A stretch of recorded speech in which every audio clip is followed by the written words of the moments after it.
ഒടുവിൽ ട്രംപ് മോദിയെ വിളിക്കുകയാണ്. ഗാസയിലെ ഇസ്രയേൽ ഹമാസ് യുദ്ധം അവസാനിപ്പിക്കാൻ അമേരിക്കൻ പ്രസിഡന്റ് ഡൊണാൾഡ് ട്രംപ് പ്രഖ്യാപിച്ച ബോർഡ് ഓഫ് പീസ് സമിതിയിലേക്ക് ഇന്ത്യക്ക് ക്ഷണം.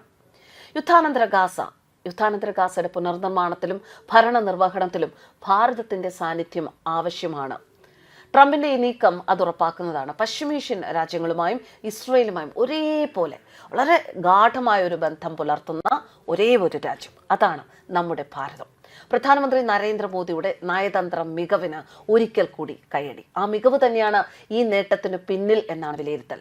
യുദ്ധം ഒന്നിനും പരിഹാരമല്ല എന്നും സംഭാഷണത്തിലൂടെ പ്രശ്നങ്ങൾ തീർക്കണമെന്നുമുള്ള ഭാരതത്തിന്റെ വിശ്വമിത്ര നയം ഇത് ലോക രാജ്യങ്ങൾ അംഗീകരിച്ചിരിക്കുകയാണ്. വിശ്വമിത്ര നയം ഇന്ത്യയുടെ വിദേശ നയത്തിന്റെ ഒരു തന്ത്രപരമായ ചുവടുവയ്പ്പാണ്. അത് ലോകത്തൊരു പ്രധാന പങ്ക് വഹിക്കാൻ ഇന്ത്യയെ സഹായിക്കുന്നു.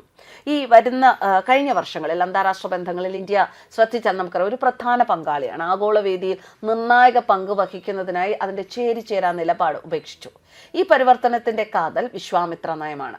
രാമായണത്തിൽ വിശ്വാമിത്രൻ രാമലക്ഷ്മണന്മാരെ വഴി നടത്തി ബല അതിബല മന്ത്രങ്ങൾ ഉപദേശിച്ചു, താടകയെ വധിക്കാൻ പ്രേരിപ്പിച്ചു. അതുപോലെ ധർമ്മം, ജ്ഞാനം എന്നിവയുടെ അടിസ്ഥാനത്തിൽ ഇന്ത്യയെ ലോകത്ത് നയിക്കുക എന്നതും ഇതിന്റെ ഒരു സൂചനയായി വ്യാഖ്യാനിക്കുന്നുണ്ട്.